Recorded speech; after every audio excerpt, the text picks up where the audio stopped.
बिस्मिल्लाहिर्रहमानिर्रहीम। Principle of nuclear energy, इसका थोड़ा सा इंट्रोडक्शन ब्रीफ वेरी दे देते हैं। पहला पॉइंट इस पैराग्राफ से ये है कि न्यूक्लियर पावर प्लांट जो है ना वो सेव करते हैं एनर्जी को, इतनी एनर्जी जितनी कि 5000 barrel of oil per day को बचा देते हैं। न्यूक्लियर पावर प्लांट जो है, इससे ये होता है कि इन्वायरमेंट के मसाइल कम हो जाएंगे, इन्वायरमेंटल इश्यूज़ जो होते हैं कम हो जाते हैं, और जैसे कि माइन की सेफ्टी है, लेबर प्रॉब्लम है, ट्रांसपोर्टेशन के बोटलनेक्स हैं, उस पर आप ओवरकम कर लेते हैं। ये इसके फ़ायदे हैं। दूसरा एनर्जी का सोर्स जो मतलब हम एनर्जी के सोर्सेज देख रहे हैं ना कि ऑयल और इससे न्यूक्लियर से, अगर हाइडल की बात की जाए, हाइडल का मसला ये होता है कि उसमें साइट्स फ्यू होती हैं, आप हर जगह नहीं बना सकते। सोलर जो है वो एनर्जी तो है, लेकिन वो कभी भी प्राइमरी फार्म नहीं बन सकता, उसमें इतना वो नहीं। इसके बाद फिर डिफरेंट वो अमेरिका का एटॉमिक स्ट्रक्चर है जी। एटॉमिक स्ट्रक्चर की बात कीजिए, डाल्टन ने एटॉमिक हाइपोथेसिस दिया था, एवोगैड्रोस ने न्यूक्लियर थ्योरी दी थी।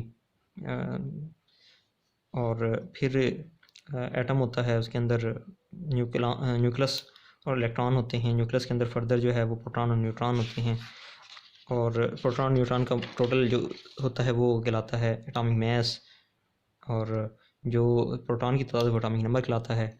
आइसोटोप डिफरेंट होने में न्यूट्रॉन जो है वो डिफरेंट होंगे। तो न्यूक्लियर एनर्जी और केमिकल एनर्जी में फ़र्क ये है कि न्यूक्लियर एनर्जी जो है ना वो एटॉमिक न्यूक्लाई जो है, न्यूक्लियस जो है एटॉमिक न्यूक्लियस, उसके चेंज होने पे जो एनर्जी मिले वो न्यूक्लियर एनर्जी है। इसके बाद फिर बात की जाए जी, नेचर में 0.712% मैस परसेंट ऑफ U-235 होता है, यूरेनियम 235। ये वो चीज़ है जो फिशनेबल है, ये फिशन करता है। वैसे देखा जाए तो यूरेनियम कोई 14 आइसोटोप्स हैं, 227 से 240 की मास तक के। पॉजिट्रॉन क्या होता है जी, इसका सिंबल इस तरह, ये प्लस चार्ज होता है और मैस इसका ना होने के बराबर, इलेक्ट्रॉन की इक्वल। न्यूट्रिनो की बात की जाए, वो न्यूट्रल होता है, और ये वोल्फ गैंग ने, पॉली ने 1934 में बताया था कि ये इजेक्ट होता है, sometime ejected in this reaction. और ये जो एनर्जी का बैलेंस प्रोडक्ट और रिएक्टेंट के अंदर है, उसके लिए ज़रूरी है कि ये कोई न्यूट्रिनो टाइप का कोई पार्टिकल होता। और इसकी मज़े की चीज़ ये है कि 5% ऑफ टोटल एनर्जी जो है ना वो एक न्यूट्रिनो में होती है। तो इसको शो जो है ना इस न्यू से किया जाता है। इसके बाद वैलेंस शेल की बात की, जो आखिरी शेल होता है जिसमें इलेक्ट्रॉन होते हैं वो वैलेंस शेल है। ये डिफरेंट उसके दिखाए गए हैं, जैसे हाइड्रोजन है, एक ही इसका वैलेंस शेल।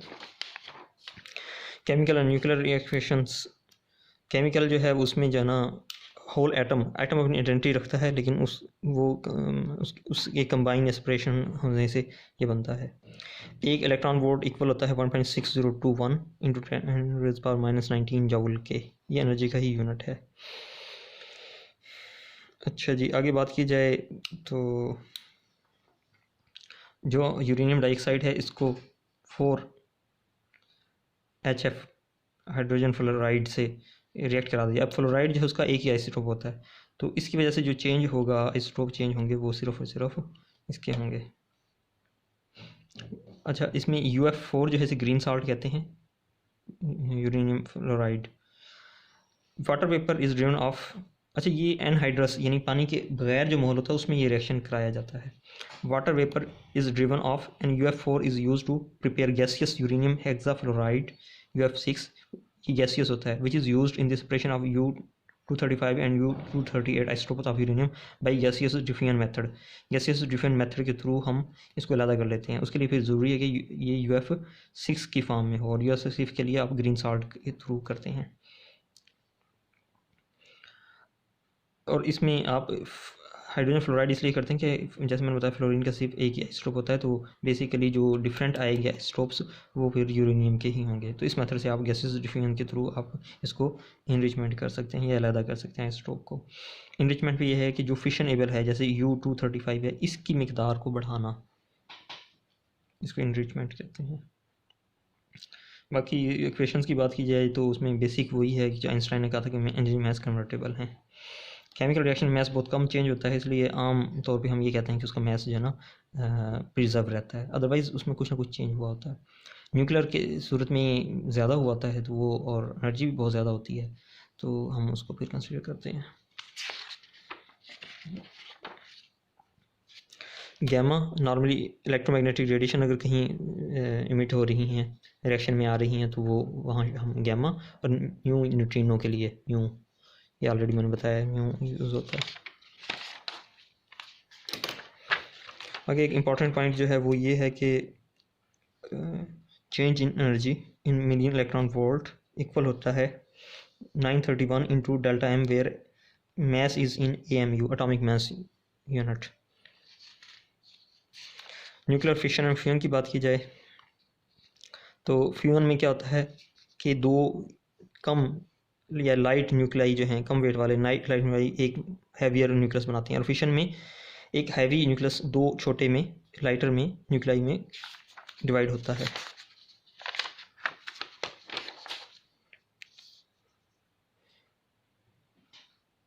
अगर अच्छा ये उसकी बात की जाए रिएक्शन की, 4 हाइड्रोजन जो हैं उनको आपस में फ्यूजन करने के लिए बिलियन ऑफ ईयर्स रिक्वायर्ड हैं, जबकि ड्यूटेरियम टू ड्यूटेरियम रिएक्शन के लिए चंद सेकंड के भी चंद फ्रैक्शन चाहिए। तो इसका मतलब ये हुआ ड्यूटेरियम ड्यूटेरियम पॉसिबल है। इसके बाद फिशन की बात की जाए, फिशन का एक ये बड़ा इंपॉर्टेंट यहाँ से है, there are only a few fissionable isotopes U-235, polonium 239, uranium 233 are fissionable by neutron of all energy। Neutron की चाहे जैसी मर्जी एनर्जी हो ये, अच्छा न्यूट्रॉन की एनर्जी डिफरेंट होने की वजह से उनकी टाइप्स होती हैं। फास्ट, अगर उसकी 10⁵ या से ज़्यादा हो इलेक्ट्रॉन वोल्ट तो उसको फास्ट कहते हैं, और अगर 1 इलेक्ट्रॉन वोल्ट से कम हो तो फिर उसको स्लो कहते हैं। और स्लो में से वो जो कि जिसकी एनर्जी एक जिसकी वेलोसिटी इक्वल हो जाए जो एटम की वेलोसिटी है, उसको हम कहते हैं थर्मल न्यूट्रॉन्स, उसकी एनर्जी भी कम होती है।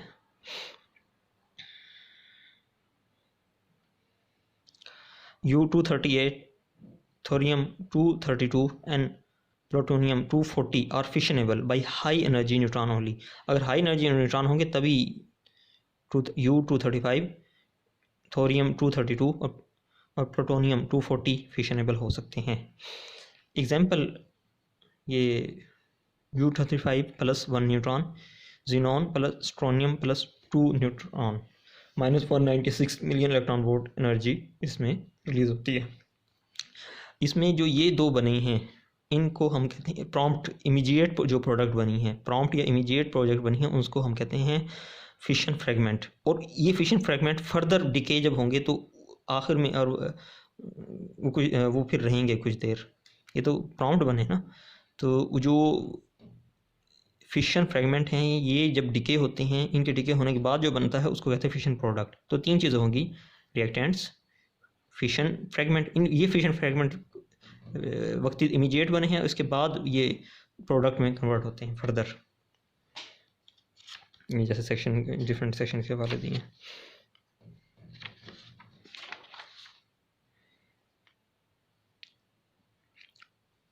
अच्छा 235 और यहाँ 196, लेकिन इस ये लाजिम नहीं यही हो, इस यानी फिशन की सिर्फ एक इक्वेशन नहीं, डिफरेंट हो सकती है इक्वेशन। एक और इक्वेशन ये हो सकती है बेरियम और क्रिप्टॉन, और यहाँ जो एनर्जी जाएगी 193.6 है। और याद रखें जो प्रॉम्प्ट एनर्जी है वो ज़्यादा है, उसके बाद फिर एक फिशन की एनर्जी भी होती है, वो एनर्जी इसकी निस्बत कम है लेकिन वो भी होती है, वो दोनों मिला के 200 बन जाती हैं। तो प्रॉम्प्ट एनर्जी है 193 और फिर फिशन की एनर्जी तकरीबन 7 के करीब, तो 200 mega electron volt total energy आ जाती है। On average, the fusion of U-235 nucleus yields about 193 mega electron volt. The same figure roughly applied to U-233 and plutonium 239. This amount of energy is prompt, released at the time of fission. More energy, however, is produced because कुछ और energy भी बनती है इसके बाद, वो बात कर रहा है। इसकी डिके होगा, ये फिशन फ्रेगमेंट प्रोडक्ट में डिके करेंगे इस वजह से। और नॉन फिशन कैप्चर जो हुआ है excess neutrons in the reaction that produce energy. जो नॉन फिशन कैप्चर भी होता है ना, कि आपकी वहाँ कुछ और चीज़ें मौजूद, मॉडरेटर वगैरह या बाकी मटेरियल जो वहाँ मौजूद होता है रिएक्टर के अंदर, जो कि फिशनेबल नहीं होता, नॉन फिशन होता है, तो उसमें भी जब इलेक्ट्रॉन अब्जॉर्ब होता है, कैप्चर होता है, तो फिर भी एनर्जी मिलती है। तो वो वाली एनर्जी तो ये थोड़ी बहुत, ये डिके की एनर्जी और ये अब्जॉर्ब होने की, कैप्चर होने की, न्यूट्रॉन की कैप्चर होने वाली एनर्जी, ये भी फर्दर मिलती है। तो इस वजह से प्रॉम्प्ट के साथ दूसरी एनर्जी मिलके टोटल जो है ना 200 के करीब बन जाती है। तो टोटल जो है ना वो 200 के करीब बन जाती है। तो इसका मतलब होगा जो टोटल एनर्जी प्रोड्यूस पर fission reaction therefore is greater than the prompt energy and is about 200 mega electron volt. Enrichment किसे कहते हैं? Mass percentage of fissionable fuel in all fuel.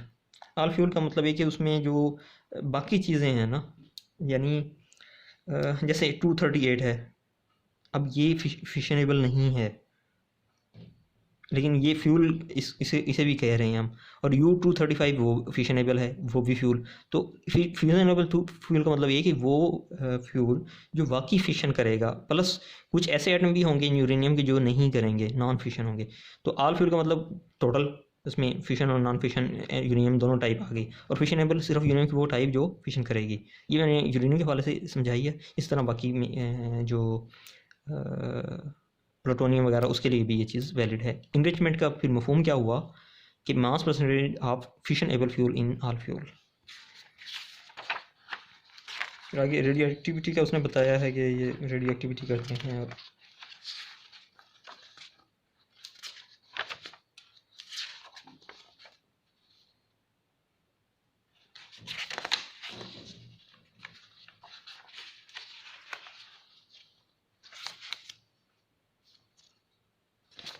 अब हाफ लाइफ की बात की जाए तो फिर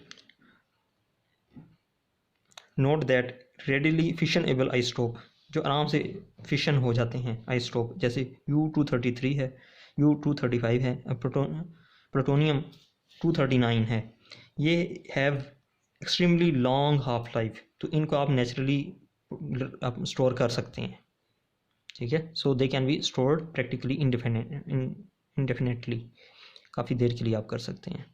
जबकि U-233, प्लूटोनियम 239 और आर्टिफिशियल प्रोड्यूस, ये दोनों आर्टिफिशियल प्रोड्यूस होते हैं, और 235 नेचर में भी मौजूद होता है। Thorium 233 and U-235 respectively themselves very long lived, ये दोनों काफ़ी अरसे रहते हैं। Whereas U-35 is found in nature, और U-35 जो है वो नेचर में मिलता है।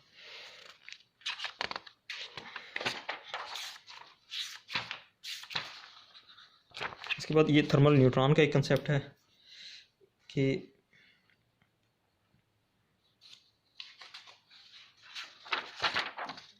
न्यूट्रॉन की कई टाइप्स हैं। Fast, greater than 10⁵ electron volt हो तो फास्ट है, इंटरमीडिएट इन दोनों लेवल के दरमियान, और स्लो का मतलब लेस दैन 1 इलेक्ट्रॉन वोल्ट हो। अब ये बस लेस दैन 1 इलेक्ट्रॉन, अच्छा फास्ट न्यूट्रॉन जो है ना, ये ज़्यादा तेज़ फिशन करेंगे, ठीक है। और किसी के साथ, किसी यूरेनियम के साथ ये टकराते हैं, यानी U-38 से टकराते हैं, तो उसको ये प्लूटोनियम 239 में कन्वर्ट कर देंगे, और फिर वो फिशन करेगा। ये इसका फ़ायदा है। लेकिन साथ ही इसका नुकसान ये है कि जो प्रोबेबिलिटी है इसकी टकराने की, एक है फ्री पास, ये निकल जाए, बाहर निकल जाए रिएक्शन किए बगैर, तो इसका जो इफेक्टिव एरिया होता है जिससे इसने टकराना है, उसकी प्रोबेबिलिटी फर्दर कम हो जाती है फास्ट के केस में। इसीलिए आप फास्ट वाला जो है वो नॉर्मली नहीं बना, बाद में फिर ये चीज़ें डेवलप हुई। शुरू में जो है वो स्लो पे ही है, और रिएक्टर में स्लो ही यूज़ होते हैं।